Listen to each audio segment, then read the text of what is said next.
What is up, everybody, and welcome to tonight's stream, and welcome back to the gaming show with no name. Thank you very much to everybody who decided to stop by this evening. I'm hoping this will be an entertaining show for you.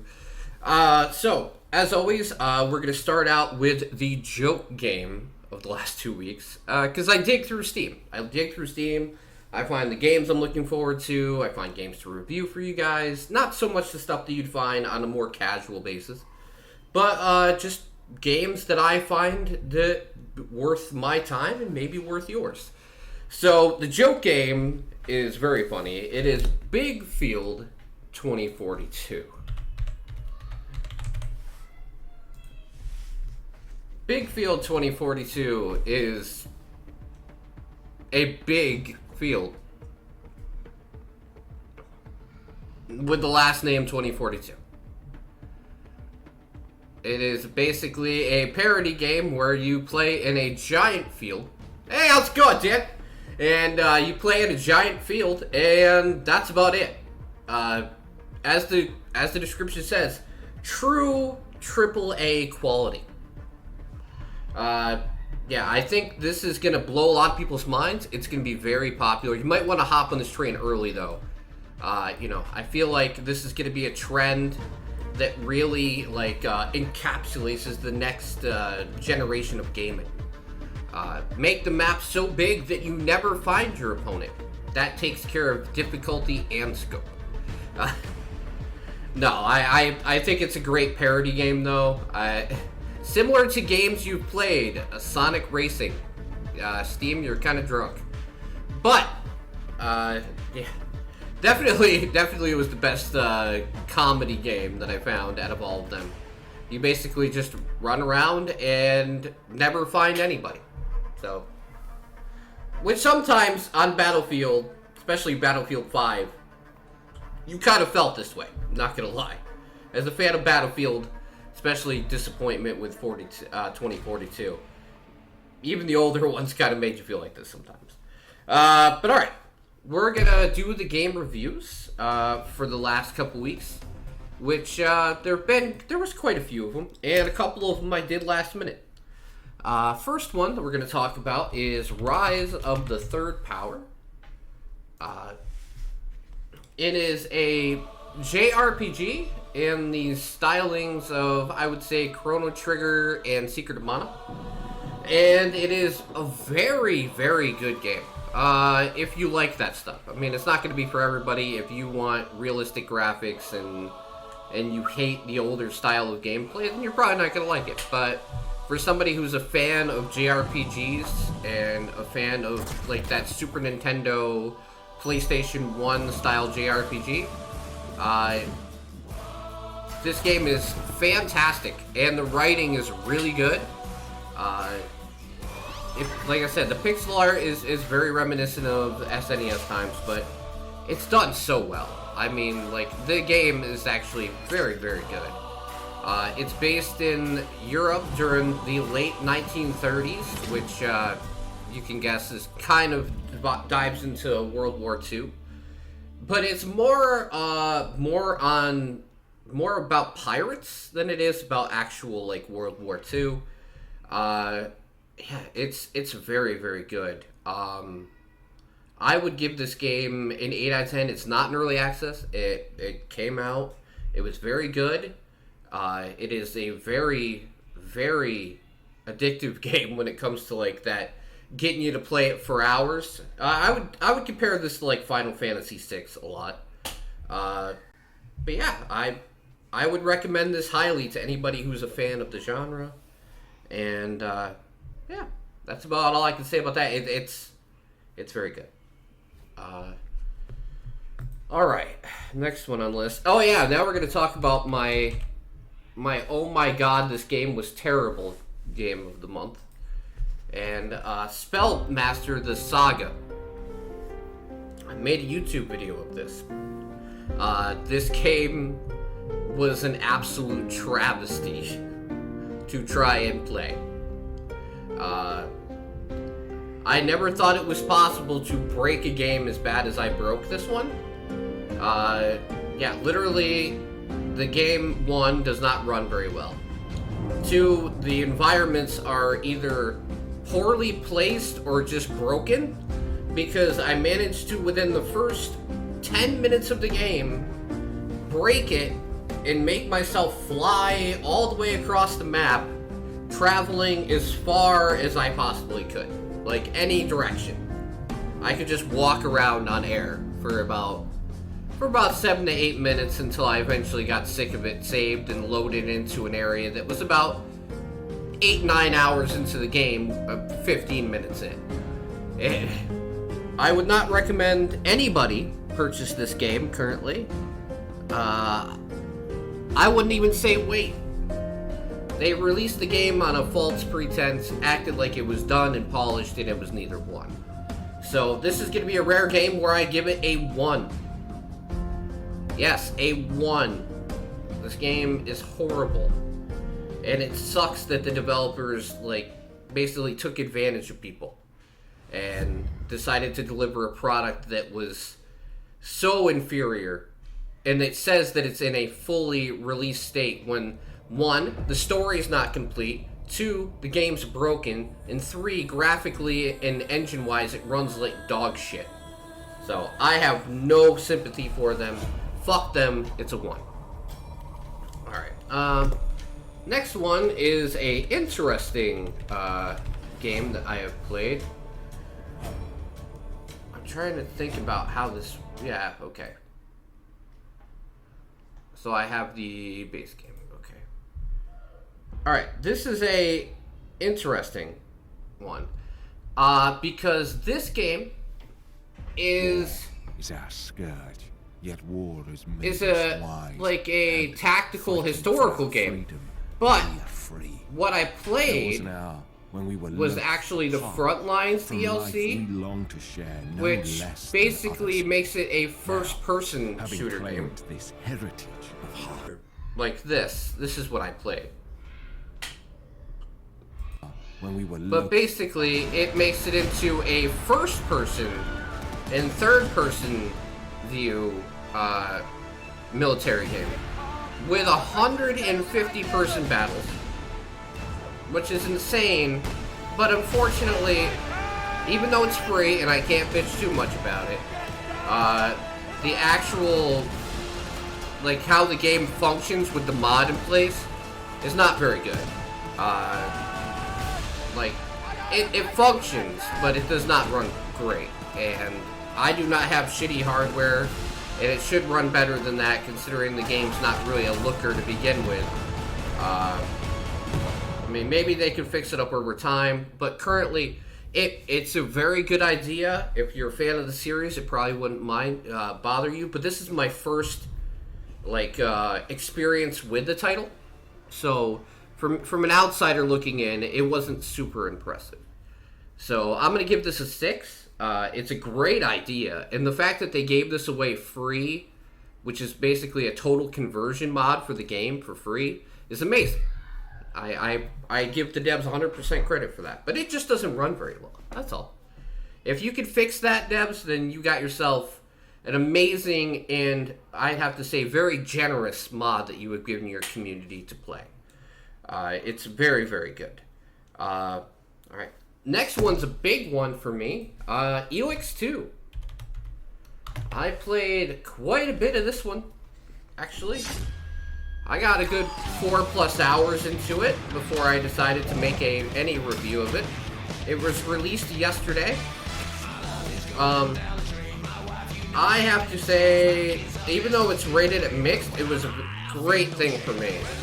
Like, this was very refreshing compared to Elden Ring, and, you know, I understand people are spoiled with RPGs right now with Elden Ring if you want super difficult, or Horizon Forbidden West if you're a PlayStation owner. But for somebody who liked Skyrim when you cleaned out all the bugs, this is a great game. It's basically Skyrim without all the bugs, which is very handy. And it's got a lot of cool ideas. It doesn't hit on all of them, but it hits on enough of them for me. You know, I think the jetpack is an amazing thing, and they decided to give it to you from the get-go this time. I would say I'd wait for a sale if you were gonna get it, but if you like Skyrim without the bugs and the jank, then Elix is perfect. Elix is a very, very good game in that response. It is not meant to be taken seriously. It is not the best looker in the world, but it is a fun game in an interesting world, I would say. And I'm going to give it a 7 out of 10. It's not the best thing in the world, but it's definitely fun. And I would say definitely pick it up when it's on a sale. At full price, I can't recommend it right now. But, you know, I would say for $35, $40, you could probably get enough time out of it to make it worth it. Just not $50. I think it's $50 right now. Yeah, it's $50. I would not pay $50 for the game. So I would say, once it's on a sale, I would pick it up. Once it is your new co-host coming on. My new co-host starts on April 1st. I got James coming on, and I'm interviewing 2 females for another co-host for the show. And the actual podcast itself is coming back April 1st. Well, April 2nd, sorry. But yeah, April 2nd, I will have James, and I will have a female co-host, and probably either Ray or Murmich as the 4th member. Like I mentioned, I'm going to make the 4th member a rotational thing. Separate from this? No, this is going away. This is going to be not on the 1st anymore. I'm only going to be doing the gaming show with no name on the mid-month podcast, which is going to continue as this. The Revolution Gaming podcast will be on the 1st. The 1st or 2nd of each month. So this will continue for me, but I will also be doing a full-fledged podcast at the beginning of the month with full list, guests, and a full new crew of hosts.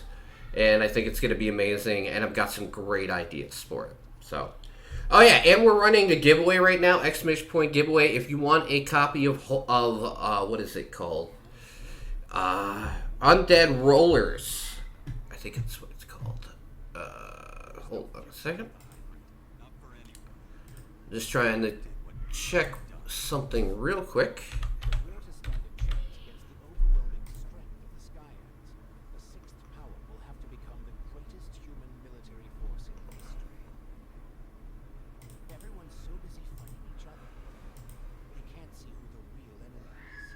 Zombie Rollers is the game we're going to be giving away first. And then later on, I'm going to be giving away a copy of Far Changing Tides, which I know if you have Game Pass, it doesn't matter, but it is a Steam copy.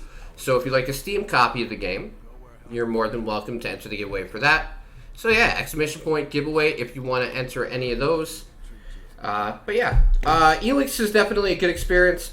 Like I said, on a sale only, but it's fun. Alright, here's one I played on stream. Arietta of Spirits. I put this game off way too long. And I feel like definitely did not do it any justice by waiting so long to play it. I do not know why the page isn't loading. There you go. But yeah, it doesn't matter if it loads up or not. Steam does that sometimes. Yeah, this game's amazing. For the price range it is, it's only a 4.25 hour experience, but it's a really good one. And for the price point of, I believe, $15, yeah, $15, it's worth that. I would give it an 8 out of 10. It's actually really good. It's not, groundbreaking, but I'd love to see what the developer does in the future. Actually, what has the developer done other than this? Arietta. That was their first game, so that explains a lot. But yeah, it's a very good experience. I really enjoyed it. Had a lot of heart, a lot of soul, and a lot of sadness, I would say, also in it, which was unfortunate, but a very nice way to get you invested in the story, if nothing else. Next one is very one I really, really enjoyed, I would say. And that is Warm Snow. This game came out of nowhere for me. Warm Snow was not a game I knew anything about or knew really that it existed at all. It is I would say it's a roguelike, and it's a lot like Hades, but not a copy of Hades. Basically, it's a revenge story, and you're going through and you fight a whole bunch of bosses, but the abilities you get and the combat and the branching paths and the way you can handle everything in game is way different than most games. And it is all in English, even though the trailer does not show that. The combat is fluid, it's fast, it's fun, and the game has over 13,000 reviews. I have no idea how this snuck under the radar for me for like a month and a half before I found it. But I'm very happy that I did. This game is a 9.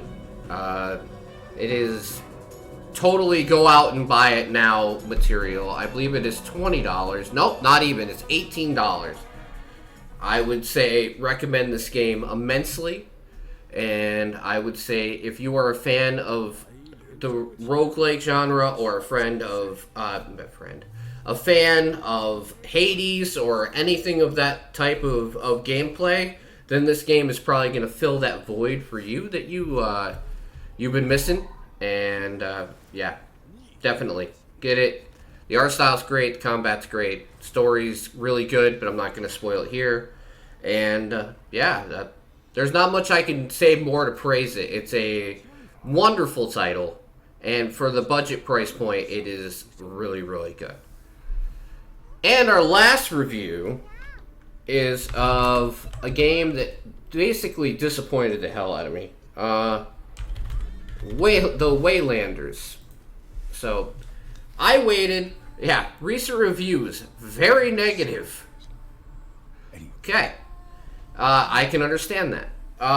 So, I waited for the game to get full release before I reviewed this game at all. I sat on this game for about 3 months, let it come out full release, and waited another week on top of that before I decided to review it. I wanted to give this game every chance in the fucking world to succeed, and it still failed. It is not a good game. It is a very poor RPG for the price point, especially. I would say that anyone who wants to play this game, if you're into like MMO style combat where, you know, just hitting the same thing with your fist 15 times to kill it is acceptable for you, then maybe this game will be okay with you. But for me, especially with an RPG of this styling and storytelling, I was looking for something way more engaging and action heavy than what it's provided. The story is alright, the writing is okay, the voice acting is actually very decent, but the combat is such a buzzkill in this game. I mean, it drags the whole experience down immensely. There's not much I can really say to justify the combat, because as I was streaming it, like, everybody's like, oh yeah, the game's alright, and even the people watching were eventually like, ugh, that's not good, you know. Yeah, it's a very, like, MMO style combat where you just sit there and you punch it and you hit it and you hit it and you hit it and you hit it and then it's done. And even hitting it doesn't feel, doesn't give you any satisfaction. It's basically just a dead punch. That's it. But very poor. I would give the game like a 4. But I can see how people are very negative about this. Actually, before we go on, let's check a couple of the reviews real quick. I bought this game because I like to support independent RPGs. I'm fairly forgiving in this aspect. I defend a studio and think they have promise. There is no promise here. I am genuinely sorry to say the dialogue is modern. Okay. Weird for a game specially set in Celtic myth. Okay. I can see that. However, it's not terribly well written. Actually, it's an exaggeration. It's badly written. Okay. The story could be at potential to be interesting. Saying all that, the game crashes regularly. I did not get a crash. Half-assed cash grab, or more likely a group that set their ambitions far above their abilities and eventually gave up and just pushed out a product so they can undoubtedly be ashamed of. Yeah. I don't know, the game, there's a lot of these people say bugs and crashes. I didn't get any of that. Mine was more of like a experiences, you know. It's hardly a spoiler. Calm dialogue on the ship instantly to King's. Yeah, I noticed that. Like, this game skips all over the place, dialogue and feeling-wise. It was very strange. Like, obviously the game was not ready to launch and they just tossed it out the door. Very sad stuff. Alright, hold on a second. Let's see. Okay, so we do have a question in the Discord that I will answer this week. Alright. Shut up. No one cares about you. Your game sucks. What genre in game would you say truly excites you? This is from Glav in the Discord. And if you would like to ask any questions, now's the time to do it. Or, if you're a part of the Discord, make sure to leave some questions for next time, and I will make sure to answer them. Let's see. So, what game and genre excites me? Well, JRPGs are always going to be my favorite, or FPS games. I would say JRPGs excite me in the sense that I love a good story. I love a game with a good story. I love a game that has just enough combat to keep you okay with the story, but the story is way more important to me than the combat system or anything in most games. FPS games, I just like fast, fluid fighting styles of any genre of game. And usually FPS is what gives me that. So I would say FPS games are probably my favorite when it comes to getting me excited gameplay-wise, but actual games, I love JRPGs. Tales of Arise was amazing. Final Fantasy VI is my favorite game of all time. Final Fantasy VII is excellent. Final Fantasy X is amazing. Chrono Trigger, Chrono Cross, which is getting a remake shortly, which is going to be amazing. And, yeah, there's a lot of JRPGs out there that are way underappreciated. And, like Mother 3, that's technically a JRPG. Can't believe that Nintendo has not decided to make money on that, especially since I know they could. They could make tons of money on that, but they decided not to. It's very strange. Yeah, but JRPG is definitely always going to be my favorite. It's an amazing style of game, I would say. It does just enough to mix the two, and I know there's a lot of good action RPGs like the Skyrims and the Fallouts and stuff like that, but for me, it's just JRPGs is like that perfect balance of what I want in a game. So hopefully that answers the question. I'll make sure to tag Glav when I post this up on YouTube, and hopefully I'll get some more people to ask some questions for next time. Because on the 15th, we'll be doing this all over again, just for people to know. I do it on the 1st and the 15th, and starting in April, it will be a full podcast with a full crew on the 1st, and me still doing these on the 15th. So, yeah, let's talk about the games that are going to be coming up, and then I will get out of here real quick. This is going to be a short one.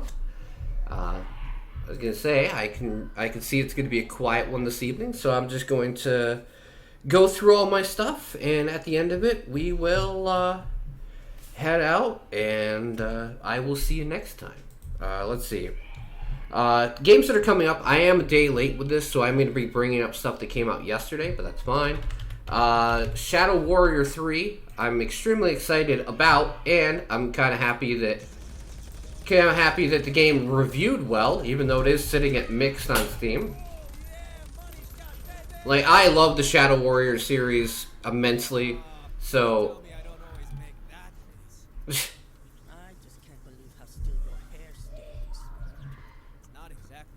and I love the sense of humor of the game. So, for me, I will always look forward to Shadow Warrior. I am kind of happy they brought it back to the single player aspect because they added co-op in the second one, but it wasn't implemented very well. So I'd rather have them have them stick to their strengths than try and branch out to a point where they're not able to do what they need to do, so to speak. I'd rather have a good single player game than a cobbled together co-op one. Let's see. Next up, we have Race Condition.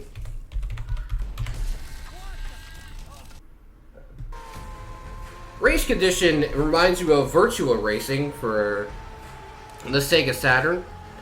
Usually I wouldn't comment on a racing game that looks like this because obviously it's not a looker. But they have made it so you can essentially build your own tracks and have a lot of fun with it because the engine is not so stressed by being high fidelity. You can basically be a lot more genuine, like more experimental with the physics of the game.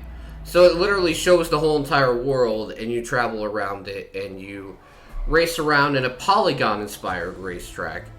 But it actually still looks like a very fun racing game at the same time. So if I get a chance to check this out, I will make sure to review it, just along with anything else that I mentioned. I am really excited for it, and we'll check it out when it gets there.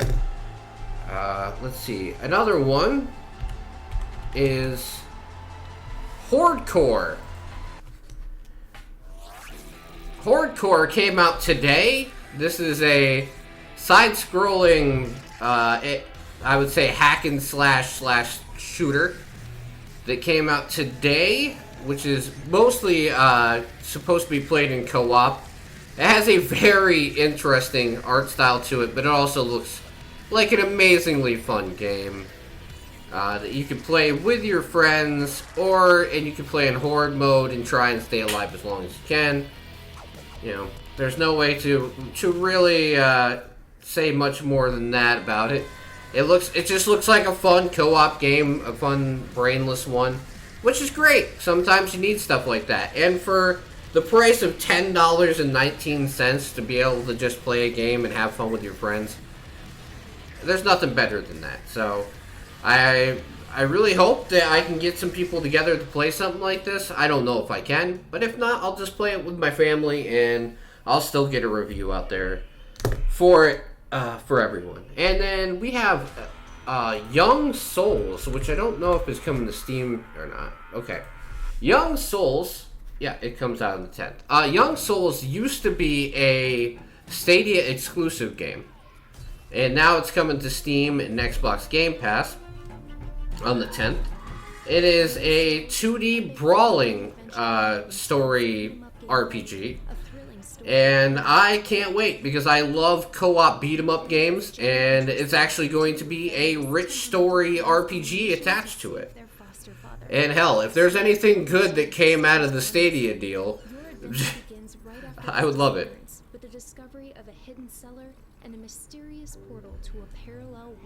I mean, Stadia is pretty much dead in the water at this point, so I will be very happy to at least see something that came out of it come and actually be played by people.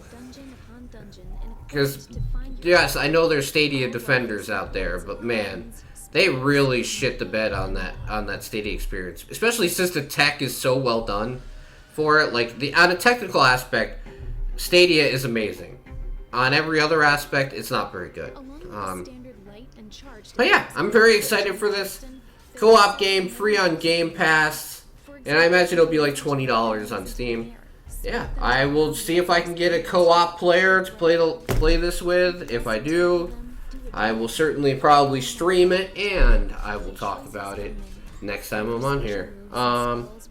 Okay, this one I've already got code for, and I've had code for days. Beholder 3, which comes out tomorrow. I've had this game for about a week. And I've slowly been playing my way through it. So yeah, basically, when a high-ranking security officer saves you from prison, you end up a pawn in her schemes. Now you must eliminate anyone standing in the way of her secret plans and try to get your life back while working 2 jobs. No tenant, employer, or superior is safe from your spy. So yeah, basically, yes, you gotta spy on people and you gotta murder people. And set people up for crimes and so on and so forth. So yeah, it's a very dark game, but it's actually really funny the way you handle some of my favorite things. Ah, yes, I imagine, Dan, I imagine. But no, it's actually a pretty good game so far. It is a point-and-click game, which if you don't like those, you're not going to like this, but it's actually really well done, and it is a bit, I would say even darker than I originally thought when I started playing it. But it's very good.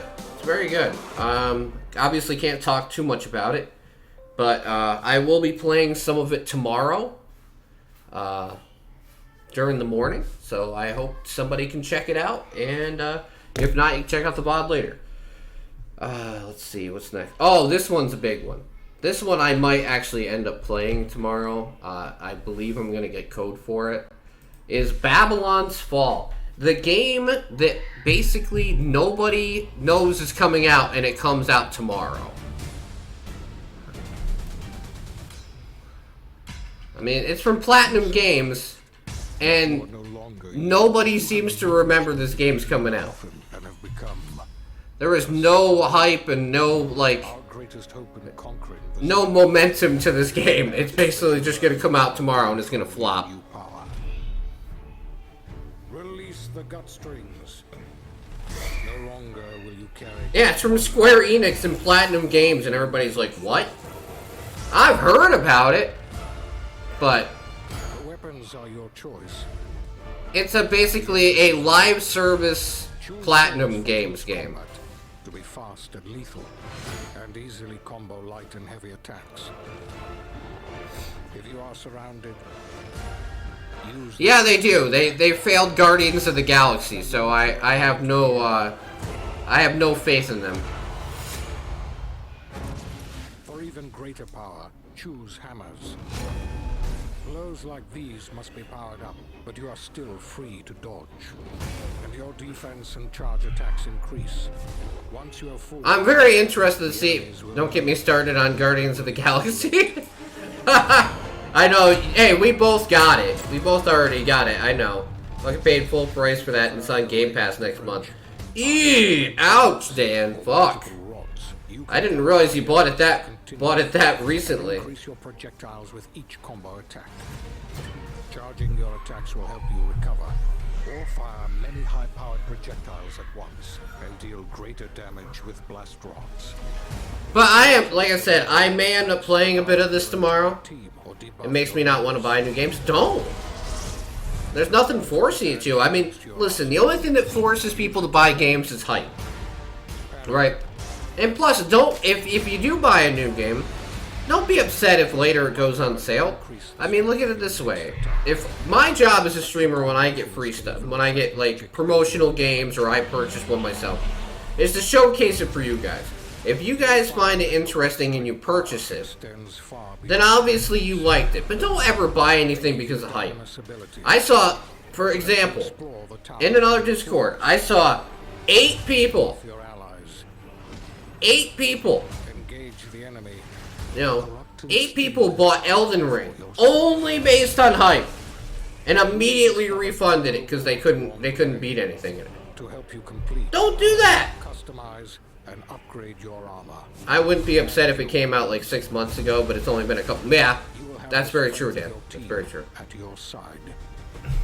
As you I'm just saying, people buy too many things because of hype, but you at least knew that Guardians was a good game.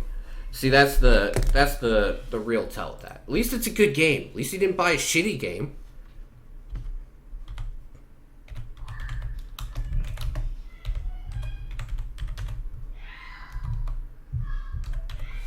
Legend of Ixtoma. I think this is how I spell it. That's what it was before.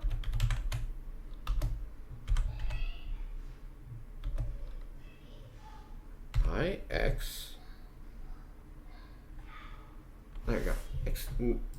Ixtona. There you go. So basically, this game is I would say, a spiritual successor to Final Fantasy Tactics, which I love. So I'm really hoping this is going to be good. I have no faith. I have no faith that it's going to be, but it looks good. Unfortunately, it also this is a refashioned port of a mobile game. So, like, they've done graphical updates and everything else to it to compare it to the mobile version. But they actually have, like, this used to be a mobile game that they've remade for PC. So, I have no idea if it's going to be good or not. I have a key code in for it. But I love games like this. So, yeah. If I'll let you know if it's good, but it could be terrible, because that's usually the way the games like this are. They're either really good or really bad. Alright. This is one that I have been playing on the Switch.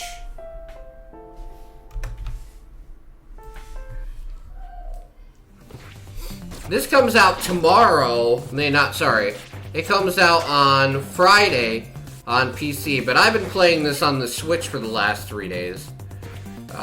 It's Gunborg. Gunborg Dark Matters, which is I would say, a mixture of Celeste and basically a run-and-gun shooter. It's, from what I've played on the Switch so far, it's a lot of fun.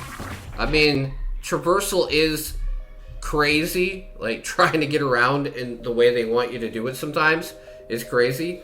But other than that, it's a excellent game. I would say they delayed it for 3 months, and I would say that was very smart, because they seem to have improved about everything about the game during that time. So, but yeah, it's a good mixture of Celeste style jumping and platforming with a good run and gun style. So I'm very excited to play more of this.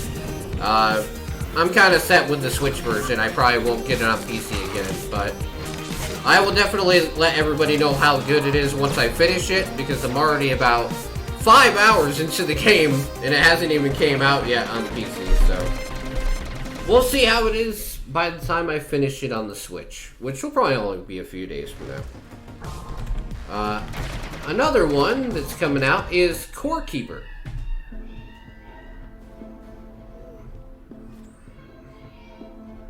And explore the endless caverns of adventure relics and resources in a mining sandbox adventure for up to 8 players. Mine, build, fight, and craft and farm to unravel the mysteries of the ancient core. So I'm excited about this because 1, it's a 8-player game. 2, I got to talk to tons about it. Like, he rarely talks about games anymore, but he was excited about this game and let me know about it. And the minute he let me know about it, I checked it out, and I was pretty pumped about it myself. I like games that allow more than 4 players to play something. I love bigger, more open games so you can have more players and have like a whole community night doing stuff. I really feel like this would be a lot of fun with a lot of people. And who knows, maybe this would be something I can get the whole community to play together at some point or something. I mean, I try and keep my expectations low, but maybe. It seems very fun, and I can't wait for it to come out and at least try it myself, if nothing else. Hello, I am the programmer and game designer at Rockstar. Yeah, and today we're gonna play Core Keeper. And we have both multiplayer and single. Next one is Distant Worlds 2. It is a 4X space strategy game, which is not really in my wheelhouse, but it looks really good. I mean, this game looks fantastic. And even though it's just not for me, it doesn't mean that other people won't enjoy it. We are the slayers of the Mortak, the bravest of the brave.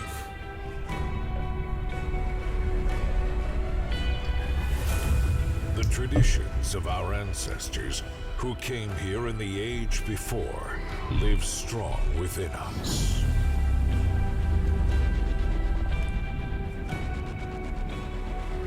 know that they were the greatest of warriors, who stood against all and were never But yeah, vanquished. like I said, Even 4X by the games are great usually ancient not my fire style, that consumed but the stars. this game looks really well done, and maybe there's somebody who will play it in the community that can let me know. The old way I wouldn't take a code for this game because I suck at those style games, but of the champions of all. definitely want to make everybody know about it because it's a game that deserves your attention.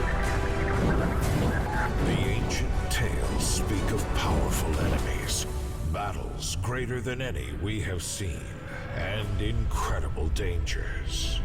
The honor and glory that awaits us is beyond reckoning. Alright.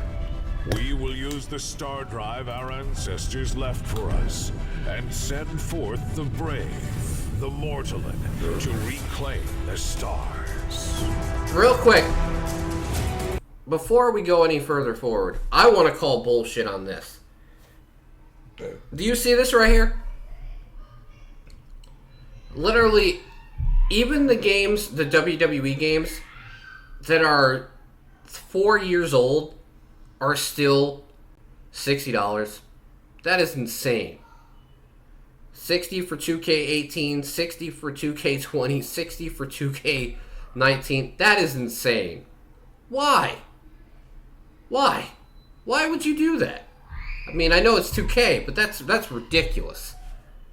But alright, Omnia is a fighting game based in the Phantom Breaker universe, which the only reason I ever heard of this is because of Total Biscuit, but now they've made a full-on fighting game in the universe, and it looks really good.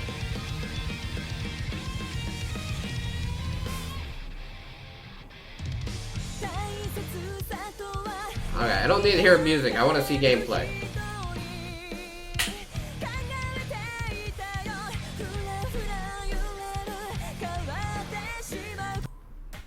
Let's begin. It's the Crusher. The fire in your heart is burning. Round 1.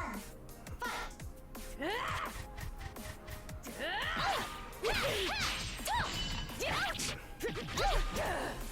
It's more of like King of Fighters style than, let's say, Injustice style combat.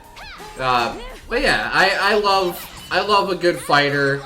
It seems like it's gonna be really well done. They got a lot of really good voice actress and voice actors for the game, so I'm pretty excited about it. I've already been approved for code, like I think like a month and a half in advance for this game, so I'll check it out on release and I will let you know how good it is, or if it's not any good, because you know that's my job to be honest with you guys.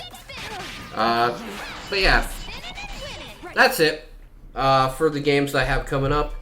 And that's it for this show. I really appreciate the people that do stop by, and the people that lurk, and the people that help the show be somewhat successful. It is kind of discouraging that it's sometimes it's so quiet in the chat, and I understand like people are throwing me a lurk, and I really do appreciate that. And I'm not calling you out. It's just kind of sad that I really get excited to do this, and I really hope that in the future it just becomes more successful once I go back to doing it with more people, and maybe it brings more people in and more people will be excited to watch. I have a passion for this type of stuff that will never go away, no matter if it's successful or not.